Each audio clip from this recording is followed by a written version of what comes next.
नमस्कार, झारखंड समाचार में आप सबों का स्वागत है। आइए जानते हैं झारखंड की छोटी बड़ी मुख्य खबरों को। इससे पहले आपने चैनल को सब्सक्राइब नहीं किया है तो प्लीज चैनल को सब्सक्राइब कर बेल आइकन को प्रेस कर दीजिए ताकि खबरों का अपडेट आपको मिलता रहे। आइए बढ़ते हैं खबरों की ओर। लोहरदगा में मंगेतर से मिलने गई युवती के साथ 6 युवकों ने किया सामूहिक दुष्कर्म। लोहरदगा जिला अंतर्गत कुडू थाना क्षेत्र के रहने वाली एक युवती के साथ आधा दर्जन युवकों ने सामूहिक दुष्कर्म की घटना को अंजाम दिया। पीड़िता शाम में किसी तरह गांव पहुंची और मामले की जानकारी ग्रामीणों को दी। ग्रामीणों के सहयोग के बाद पीड़िता कुडू थाना पहुंची और आधा दर्जन युवकों के खिलाफ सामूहिक दुष्कर्म का मामला दर्ज कराया। शिकायत मिलते ही पुलिस ने पीड़िता को मेडिकल जाँच के लिए लोहरदगा भेज दिया। वहीं मामले की जाँच पड़ताल में जुट गयी। बताया गया कि कुडू थाना क्षेत्र के रहने वाली युवती अपने मंगेतर से मिलने के लिए थाना क्षेत्र के कोलसिमरी दोहर गई थी। पीड़िता के अनुसार अपने मंगेतर के साथ बैठकर बातचीत कर रही थी। इसी बीच 5 से 7 युवक मौके पर पहुंचे तथा मंगेतर के साथ मारपीट करते हुए युवती को पकड़ लिया। आधा दर्जन युवकों की पिटाई के बाद मंगेतर युवती को छोड़कर भाग निकला। इसके बाद युवकों ने युवती को खेत में ले जाकर दुष्कर्म किया। इसके बाद सभी युवक पीड़िता को उसी हालत में छोड़कर फरार हो गए। पीड़िता किसी प्रकार अपने गांव पहुंची और इस मामले की जानकारी ग्रामीणों को दी। जानकारी मिलते ही ग्रामीण पीड़िता को लेकर कुडू थाना पहुंचे तथा पूरे मामले की जानकारी ली। पीड़िता ने पुलिस को बताया कि युवकों को नहीं देख पाई थी, इसलिए पहचान करना मुश्किल हो रहा है। पुलिस ने पीड़िता के बयान पर 5 से 7 युवकों पर सामूहिक दुष्कर्म का मामला दर्ज करते हुए जाँच शुरू कर दिया है। पीड़िता का मेडिकल जाँच कराया गया। वहीं आरोपितों की गिरफ्तारी को लेकर पुलिस अब छापेमारी कर रही है। हेमंत सरकार का बड़ा निर्णय, अवैध और जहरीली शराब के विरुद्ध राज्य में चलेगा व्यापक अभियान। बिहार में जहरीली शराब से 70 से अधिक लोगों की मौत और झारखंड में हो रहे अवैध शराब के कारोबार की सूचना के बाद झारखंड सरकार ने महत्वपूर्ण फैसला लेते हुए व्यापक अभियान चलाने का निर्णय लिया। अब अवैध और जहरीली शराब के विरुद्ध पूरे राज्य में अभियान चलेगा। इसके लिए आईजी को अभियान का नोडल अधिकारी बनाया गया है। जानकारी के मुताबिक उत्पाद एवं मद्य निषेध विभाग के निर्देशन में पुलिस मुख्यालय ने यह निर्णय लिया है और सभी जिलों को आदेश भी दिया है। अभियान चलाने के लिए पुलिस की स्मॉल एक्शन टीम को भी लगाया गया है। सेठ टीम के साथ संबंधित जिलों से एक इंस्पेक्टर और दरोगा भी रहेंगे। सेठ टीम के साथ संबंधित जिलों से एक इंस्पेक्टर और दरोगा भी रहेंगे। सेठ का नियंत्रण पुलिस मुख्यालय में गठित कोषांग के अलावा सभी क्षेत्रीय पुलिस उप महानिरीक्षक के अधीन होगा। आप सबको बता दूं कि यह अभियान उत्पाद विभाग और जिला पुलिस की आपसी समन्वय से चलेगा। पुलिस मुख्यालय ने इससे संबंधित आदेश भी जारी कर दिया है। आप सबको बता दूं कि जहरीली शराब के विरुद्ध पूरे राज्य में 11 जिले विशेष रूप से अलर्ट किए गए हैं, जहां अभियान व्यापक पैमाने पर चलेगा। इन जिलों में रांची, लोहरदगा, खूंटी, गुमला, सिमडेगा, हजारीबाग, धनबाद, लातेहार, सरायकेला, चतरा और जामताड़ा शामिल है। सीएम हेमंत सोरेन ने शहीद निर्मल महतो की प्रतिमा पर किया माल्यार्पण।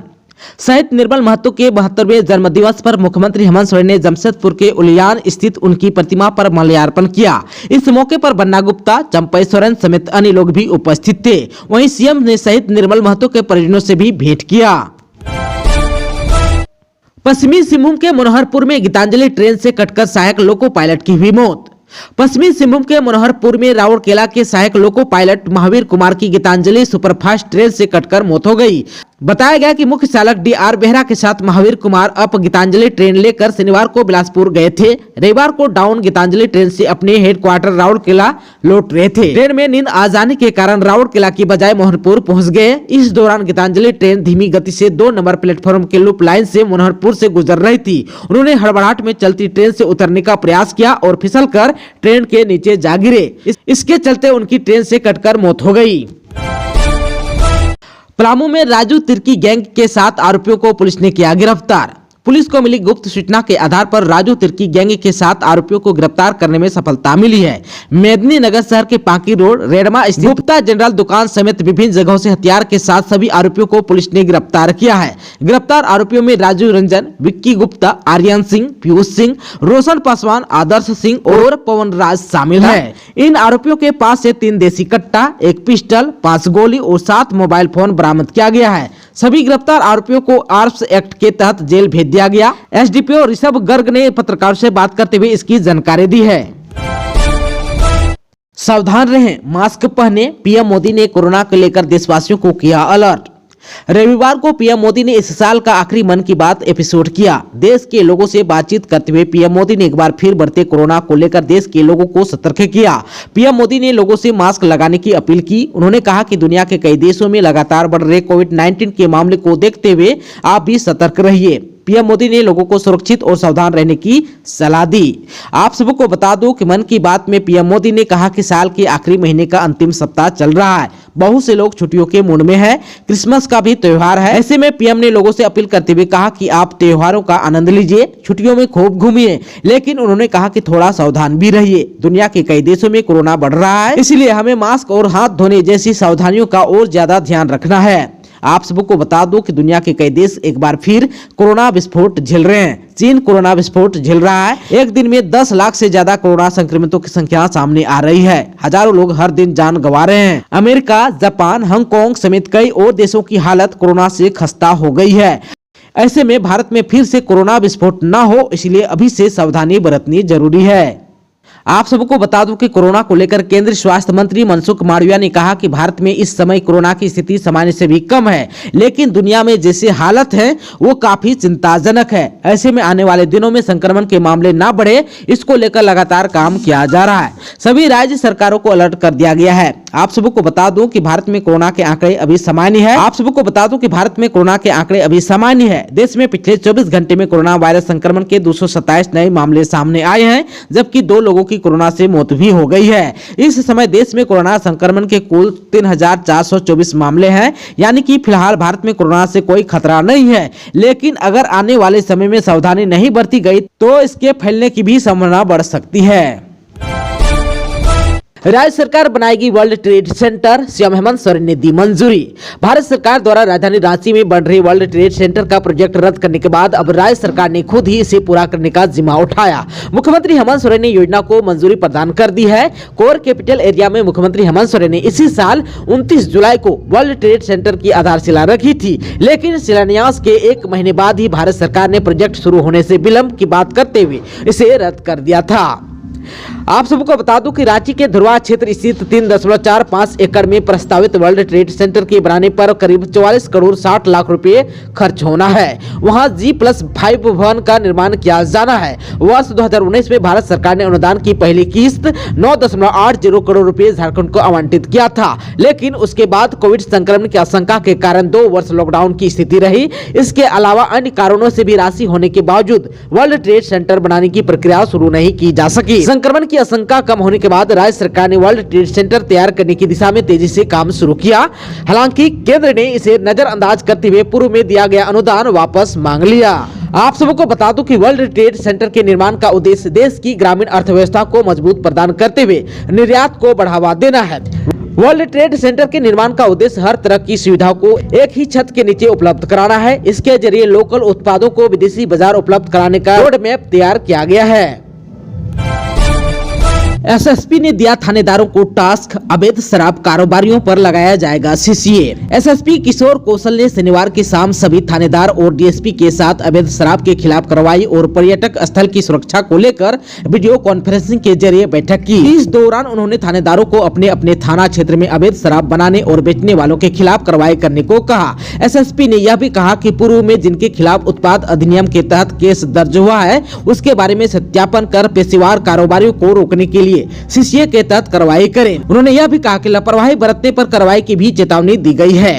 एसएसपी ने उत्पाद विभाग के साथ समन्वय स्थापित कर छापेमारी के लिए अलग से टीम का गठन किया है। इसके लिए नोडल पदाधिकारी सिटी डीएसपी बनाए गए हैं। ट्रैफिक डीएसपी को रोजाना रात के 9 बजे से लेकर रात के 12 बजे तक शराब पीकर वाहन चलाने वालों के खिलाफ जांच के लिए अभियान चलाने को कहा है। साथ ही नए वर्ष को लेकर पर्यटक स्थल और पिकनिक स्थल पर उमड़ने वाली भीड़ की सुरक्षा के मद्देनजर वहां गश्त करने, अत्यधिक साउंड में डीजे बजाने से मना करने सहित सुरक्षा को लेकर अन्य निर्देश दिए गए हैं। 64 स्कूली बच्चों को लेकर बिहार के गया से हुंडरू फॉल जा रही बस रांची में पलटी, 20 घायल, 5 रिम्स रेफर। क्रिसमस यानी कि 25 दिसंबर के दिन झारखंड की राजधानी रांची स्थित हुंड्रू फॉल घूमने आए बिहार के स्कूली बच्चों से भरी एक बस सिकिदिरी में पलट गई। इसमें कम से कम 20 बच्चे घायल हो गए। 4 से 5 बच्चों को थोड़ी ज्यादा चोट आई थी। सभी को उन्हें Rajendra institute of medical science से रेफर कर दिया गया है। बाकी बच्चों का थाना परिसर में ही स्थानीय डॉक्टर और कंपाउंडर की मदद से प्राथमिक उपचार किया गया। बस में सवार बच्चों ने बताया कि ड्राइवर की लापरवाही से बस दुर्घटना हुई। ड्राइवर से कई बार कहा गया कि स्पीड कम रखें, लेकिन वह मान नहीं रहा था। सभी बच्चे हुंड्रू फॉल घूमने जा रहे थे। हुंड्रू फॉल सिकिदिरी मार्ग के डॉक्टर मोड़ के पास चालक ने नियंत्रण खो दिया और बस दुर्घटनाग्रस्त हो गई। सभी बच्चे बिहार के गया जिला से आए थे। बस में 64 विद्यार्थी और 6 शिक्षक सवार थे। हुंड्रू सिकिदिरी सड़क के डॉक्टर मोड़ के समीप हुई दुर्घटना में घायल सभी 20 बच्चे कोचिंग सेंटर में पढ़ने वाले थे। अपने शिक्षकों के साथ झारखंड के पर्यटन स्थल घूमने आए थे। बस में सवार सभी बच्चे एवं शिक्षक बिहार के गया जिला थाना बराचाट्टी के रहने वाले हैं। बच्चे सरस्वती विद्या मंदिर बुनियादी बीघा के विद्यार्थी हैं। 5 बच्चों को ज्यादा चोटें आई है, लेकिन सभी खतरे से बाहर है। आप सबको बता दूं कि यह दुर्घटना रविवार को दोपहर करीब 1 बजे हुई है। दुर्घटना के बाद डॉक्टर मोड़ पर अफरा तफरी मच गई। बच्चों की चीख पुकार सुनकर स्थानीय लोग उस तरफ भागे। बच्चों को बस से निकाला गया। थाना को इसकी सूचना दी गई। सूचना मिलते ही थाना के अधिकारी वहां पहुंचे। डॉक्टर एवं कंपाउंडर को बुलाकर बच्चों को थाना परिसर में ही इलाज कराया गया। जिन 4 से 5 बच्चों को ज्यादा चोटें आई, उन्हें रिम्स भेज दिया गया है। 9 घंटे में 17 डिग्री चढ़ा जमशेदपुर का पारा, हो रहा है सर्दी में गर्मी का एहसास। झारखंड में दिसंबर के महीने में ही अच्छी खासी सर्दी पड़ती है, लेकिन राजधानी रांची समेत राज्य के अधिकांश हिस्सों में क्रिसमस के दिन यानी कि 25 दिसंबर को लोगों को सर्दी के मौसम में भी गर्मी का एहसास हो रहा था। रविवार को दोपहर बाद आसमान में थोड़े बादल दिखे। ठंड का एहसास लोगों को कम हुआ। पिछले 24 घंटे के दौरान पश्चिमी सिंहभूम जिला के मुख्यालय चाईबासा का तापमान उच्चतम रहा, जबकि सिमडेगा का तापमान न्यूनतम दर्ज किया गया। लेकिन आप सबको बता दूं कि हैप्पी न्यू ईयर के दौरान झारखंड का मौसम ऐसा नहीं रहने वाला है। आपको बता दूं कि 25 तारीख यानी कि रविवार को सुबह 5:30 बजे से 2:30 बजे के बीच 10 डिग्री सेंटीग्रेड बढ़ गया, जबकि जमशेदपुर के तापमान में 17 डिग्री की वृद्धि दर्ज की गई।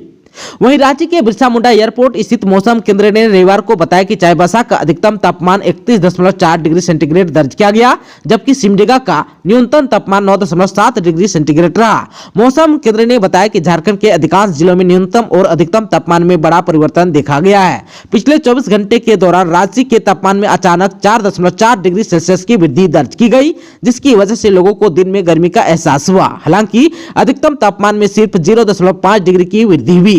जमशेदपुर और डाल्टनगंज में भी न्यूनतम तापमान पिछले 24 घंटे के दौरान क्रमशः 1.2 डिग्री और 1.7 डिग्री सेल्सियस बढ़ गया, जिसकी वजह से अचानक मौसम में परिवर्तन देखा गया। मौसम केंद्र ने यह भी बताया कि अगले 5 दिनों तक रांची का मौसम कैसा रह सकता है। इसमें बताया गया है कि 26 दिसंबर तक न्यूनतम और उच्चतम तापमान में गिरावट शुरू हो जाएगी, यानी कि आज से उच्चतम और न्यूनतम तापमान में गिरावट शुरू हो जाएगी। 26 दिसंबर को अधिकतम तापमान 28 डिग्री और न्यूनतम तापमान 13 डिग्री सेंटीग्रेड रह सकता है। आप सबको बता दूं 27, 28 और 29 दिसंबर को अधिकतम तापमान घटकर क्रमशः 27 डिग्री, 26 डिग्री और 25 डिग्री सेंटीग्रेड रह जाएगा। इसी तरह न्यूनतम तापमान भी क्रमशः 1 डिग्री की गिरावट दर्ज की जाएगी, यानी कि 27 दिसंबर को न्यूनतम तापमान 11 डिग्री, 28 दिसंबर को 10 डिग्री और 29 दिसंबर को 9 डिग्री सेंटीग्रेड रहने का अनुमान है।